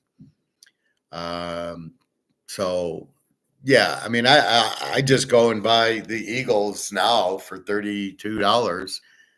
I'll go buy 10, 20 of them, and off I go. And as silver goes up and it's about to explode, I'll make, I'll make more money because I can buy more silver. So where I can buy one gold coin for 2,700, for 2,700, I can buy like 200 silver ounces. So when silver goes up, I make times 200 versus when the gold goes up, I times it by 1. So that's the difference. There aren't mint, sadly, but I have to check. Well, verify the weight of them because it's all weight. I don't know if they're quarters or dollars or what. I don't know if they're an ounce of silver, but that's the first thing I would do is get the weight. And then I don't know if they'll be an ounce. I doubt it, but maybe they are. But, right now, you'd have to check like a price guide to see what these are. They could be very rare. Let's say their 1922 is from, Denver, the D or the S, San Francisco. Those are probably worth a lot more, or Philadelphia. Those, when they get minted there, seem to be worth more. So just because it's, it's that, you want to know if it's a real rare one. And then it's worth, then you're really getting the value because of the dollar, not necessarily because of the silver, which is perfectly fine. I mean, if I have I got a Mantle card, it's not, it's because it's Mantle. I love when people say, well, it's just a piece of cardboard. Yeah, but it's got a picture of Mickey Mantle on it. And the demand for pictures of Mickey Mantle are huge, especially in good condition. So that's the important thing, is you don't look at baseball cards as cardboard. You don't look at Rolexes as just a watch. They're very limited, they're very expensive, and they're very highly in demand. Yet, do you ever hear anybody say, buy a Rolex? No. Buy Bitcoin, buy Amazon, buy Apple stock, because it's a Ponzi scheme. They want to keep you in dollars. So I think what this whole thing was to get you to sell your gold, because they can't control you if you own gold. So I'm going to drop it so you'll sell it. And when you sell it, you'll go back in the paper, which we don't want. And when we go back in the paper, you're going to put your money in the stocks, and we win because we get commission on your stocks. We make money if you're in paper. If you're in the bank, the stock market, the real estate trust, that's the Madoffs make money. And that's why we don't want to play with them. We want to go play with the gold in the gold sandbox, and we'll be fine, perfectly happy with it, because we know Russia and China are about to explode it. Uh, there aren't mint, sadly, but I have to check. Well, maybe it's plain, but there should always be some mint on it. Philadelphia, San Francisco, Denver, or whatever. I just took a look at them for the first time in a year, and one's actually 1921, and it does look very good. But mint has to be basically untouched since it was made. No, that's uncirculated. Um, and mint 1921 is different than mint 2024. They will, like, there's baseball cards that are, like the Joe Montana rookie. All of them are off center, and the Michael Jordan rookies, the flares, terribly off center, the whole set. So they'll be more lenient on those to give a mint condition. If it's a mint condition, but just off center. So the older coin, if you found a Roman coin, you don't need it mint, right? If you saw, Julius Caesar's on the face of it, it don't matter the condition. It's very rare, obviously. And that's the point. So if it's very rare and it's in good condition, that's fine. You don't need it gem mint or mint because it's not going to be from 1921.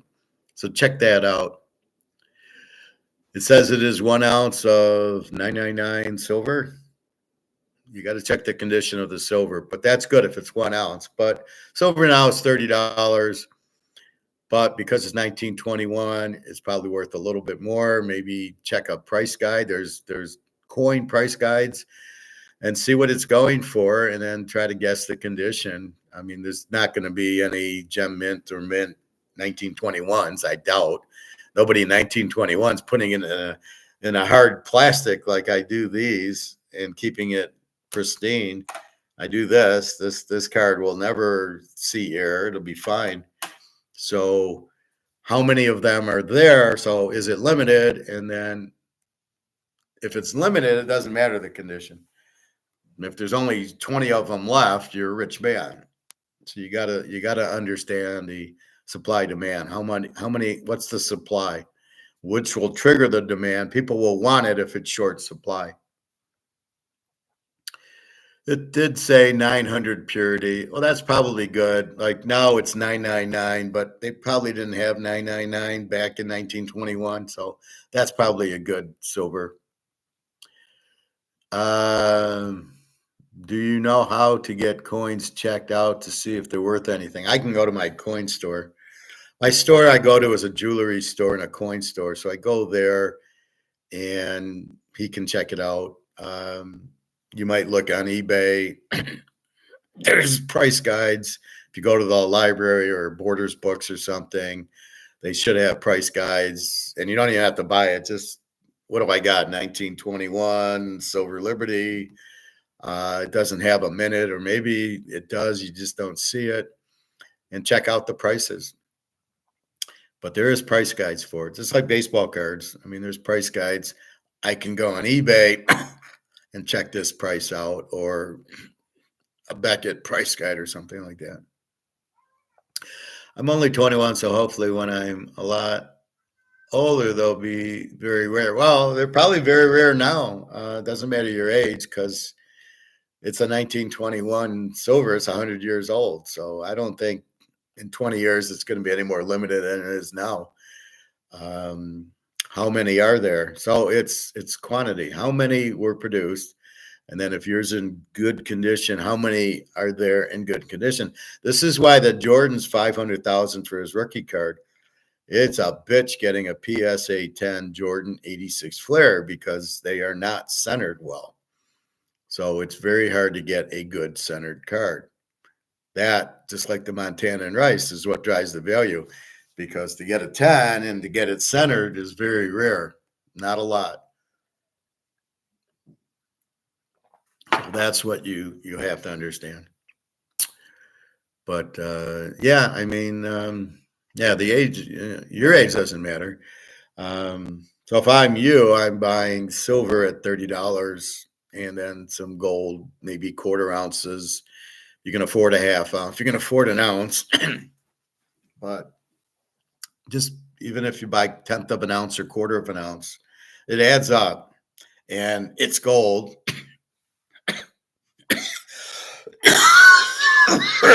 excuse me, and the silver. All right.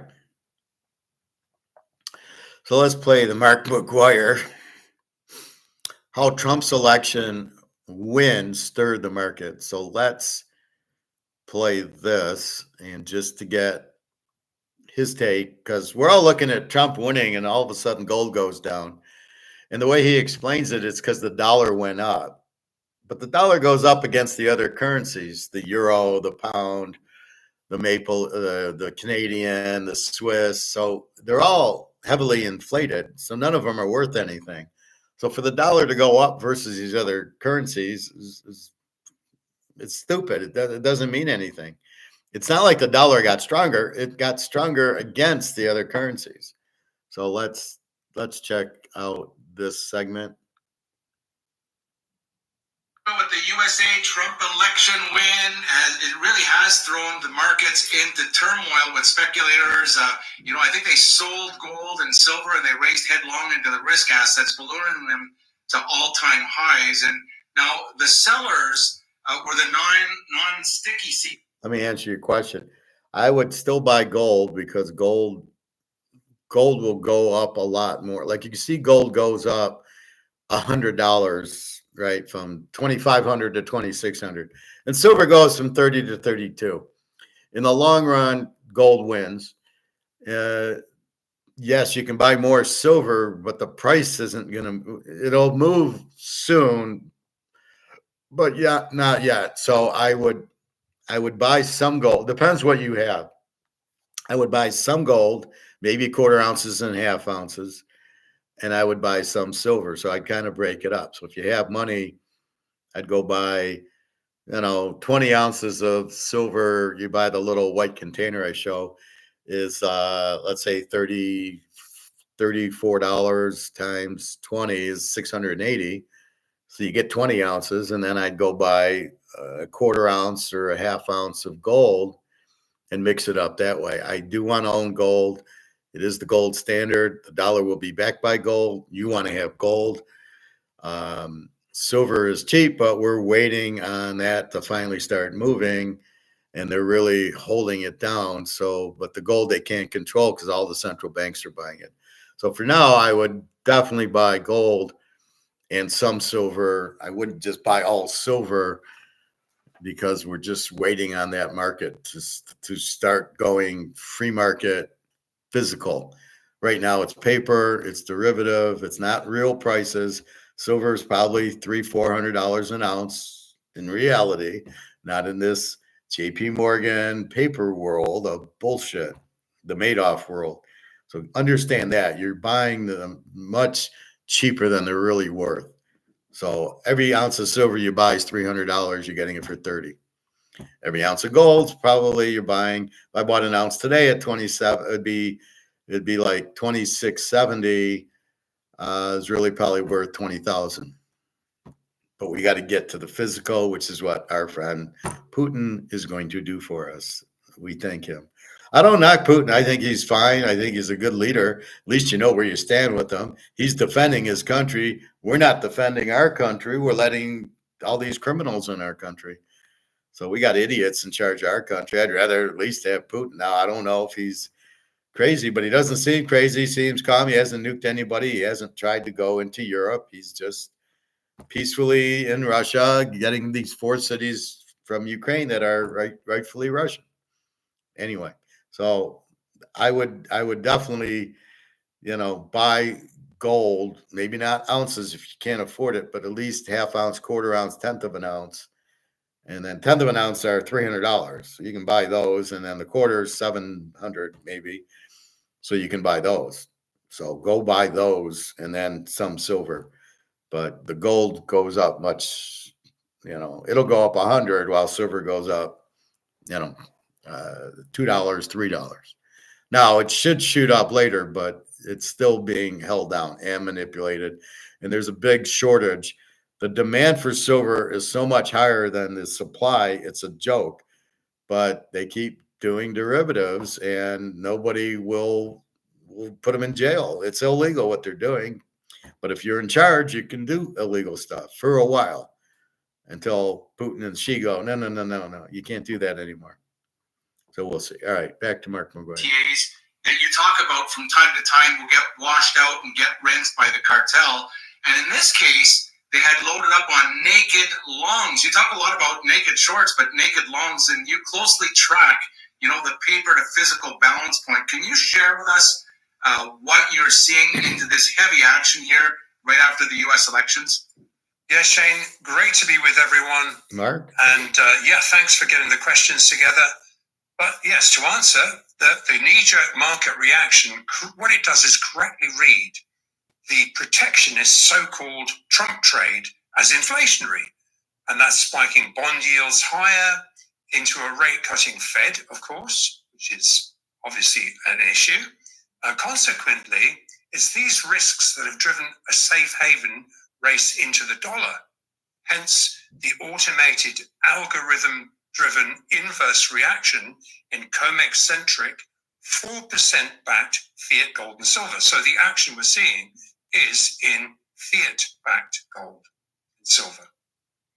But it's important to distinguish that into the fiat gold and silver capitulations, which have also ignited naked short momentum bets to sell, other than what could be alchemized at the fixes, not a single ounce of physical gold has been put on offer into this sell-off. And quite the opposite. The selling is purely synthetic. So yes, Shane, the large volume CTA selling has been driven by a race into the dollar, which in the foreign exchange crosses, gold and silver trade as a currency cross. So that's similar, no different to really the dollar against the euro, the pound, the yen, etc. So buying one side of the cross means you're selling the other side of the cross. But under the immediate chart chatter, the current consolidation pullback exposes a significant weakening of the dollar against first-tier gold. Now, obviously, on a short-term 10-minute chart, it doesn't appear to be visible. In fact, what we'll discern shortly is central bank, sovereign, and institutional physical buying have significantly stepped up their buying into this dip. So, to put it in our terms, the demand is huge. The supply is limited. The price has gone down into high demand, makes the demand even stronger. Because if we want to go buy blueberries and all of a sudden they're 59 cents a quart, we buy 10 of them because we want the blueberries and the price went down. Now, when I go buy blueberries and they're $5 a quart, I don't buy them. They're too expensive. So that's what's happening with gold. You're putting it on sale. So that's what's going on. The demand is still there for physical. This has all been paper, bullshit, Madoff, Ponzi scheme, knocking the price of gold down, not reality. So understand that. Actively alchemizing this synthetically derived 90, bear in mind that's a 96% leverage gold and silver driven discount into physical.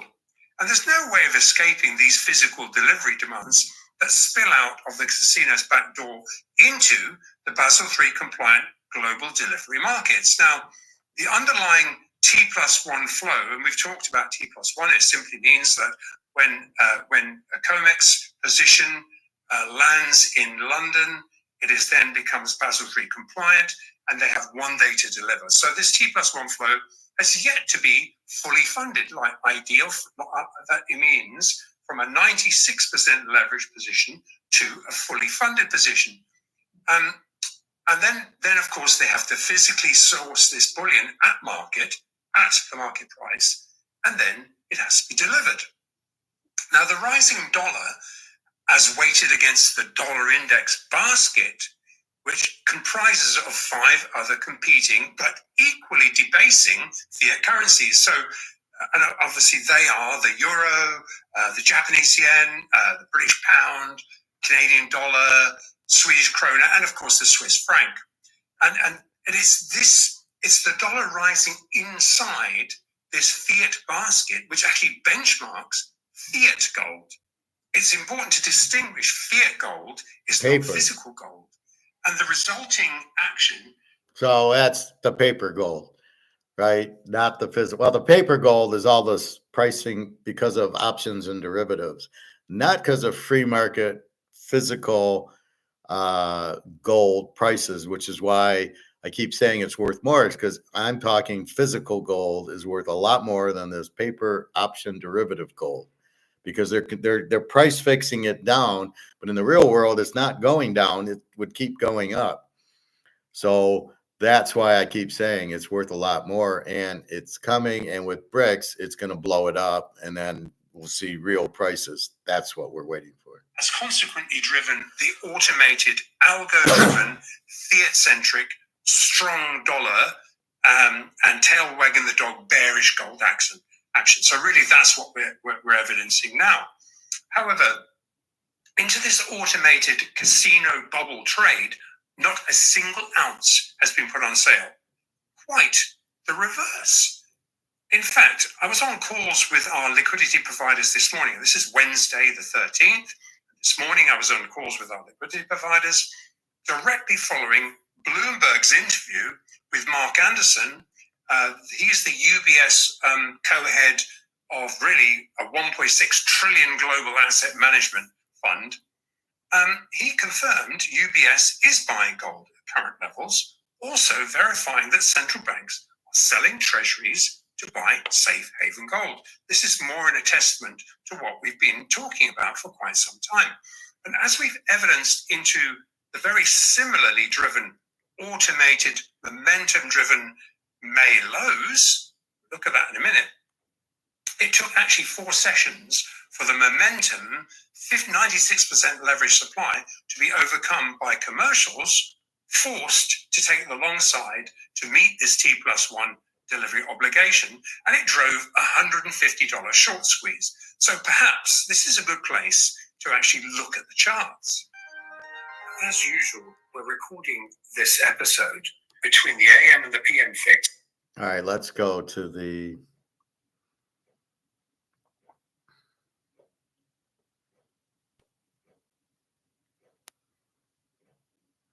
BRICS part.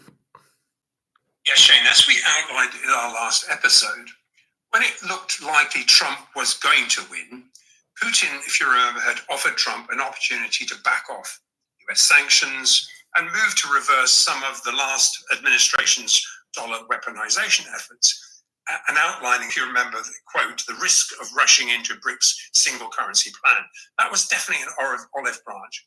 It was offering an opportunity for central banks to begin cooperating, specifically Trump's regime, and really was this was conjoined, though, with a definite mandate for the BRICS bank capital to be significantly increased, which it is. Now, we've seen a lot of premiums in ruble gold, commanding over $70 an ounce over spot over the last week and a half.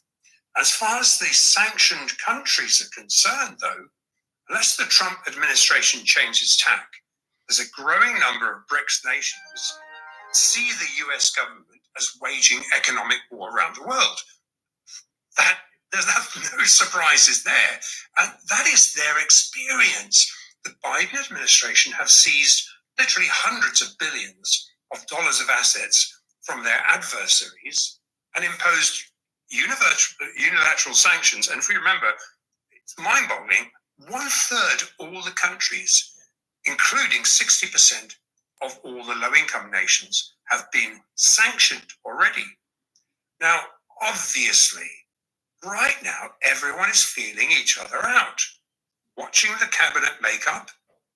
And while the Trump administration uncertainty plays out, everyone is leaving their options open. Regardless, the stealthy gold price revaluation process continues. Every single global central bank is diversifying out of dollars, as well as seeking to back their respective local currencies, buying as much gold as possible to bolster the percentage of gold that backs the GDP of these individual nations' currencies. Now, formalized BRICS settlement structures completely aside for the moment, and they're most definitely coming. likely, as we assessed ahead of the election, it would probably take until the end of November for Putin to announce the launch of his gold-backed currency. Given every single one of these heavily sanctioned nations have, as a direct result of dollar weaponization, been strategically accruing or settling transactions in gold, indirectly and directly. Now, the settlement process is not formalized. The settlement process could be far simpler than the naysayers indicate. As we were trying to illustrate in our last episode, because globally settled foreign exchange gold fixes are reclassified as first-tier assets, so you buy over-the-counter gold, it's a first-tier asset deliverable. The global gold fixed price provides a real benchmark to value all currencies and derivatives thereof. So even if they haven't taken delivery, an over-the-counter long is NSFR compliant. It's tradable. And liquid.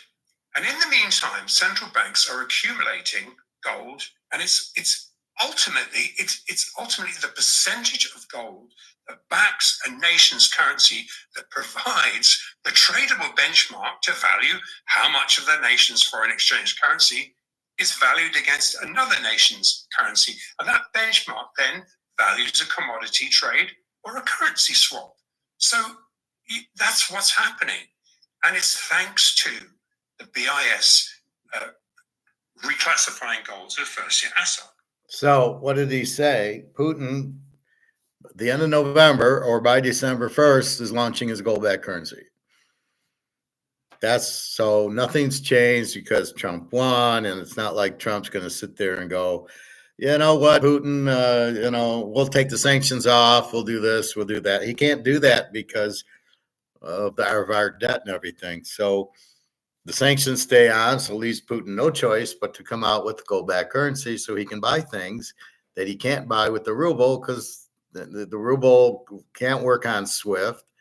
But you know what? Gold can work anywhere, and everybody will take the gold. So that's really the point here.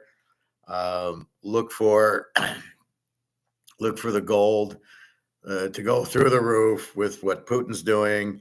We understand that all this price drop in gold was just bullshit because it's fixed to the dollar going stronger. They automatically, in an algorithm, sell the gold, or because it's all options. It's not real free market. So that is just about done, and that'll calm down, and we'll see gold go back up, especially the beginning of December. When Putin says, okay, we're coming out with gold-backed currency. And as he said, all the central banks are buying it, which means the demand for gold is up. So the price goes up. They're revaluing it to a higher price, not a lower price. So all that's good. And it's just a great buying time. So with that, I'm off to the store to go buy some more gold and look forward to it. So have a good day in football. No free pick because they've been bad. They've been losing. So I'm giving the free pick in the pros.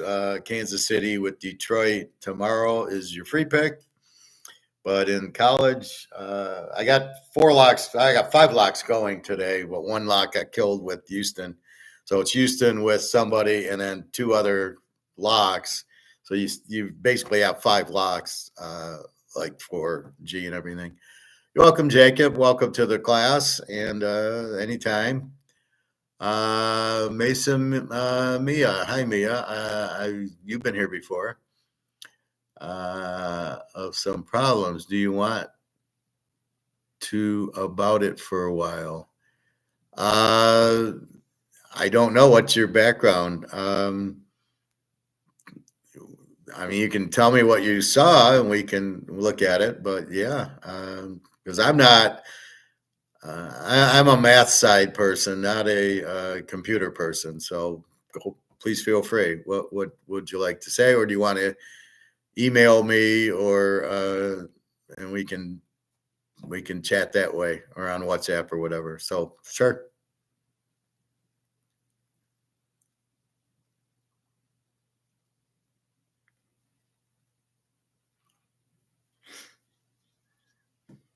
So let me know. Give me an email. I'm off to the gold store, but yeah, certainly you can send me an email. We can talk. All right. Have a good day, everybody. I am off. All right. Take care. www.teaserking.com. I got one lock tomorrow and 4 or 5 other plays. There's just not that many good plays tomorrow. Maybe I can find another one or two. All right. Take care, everybody.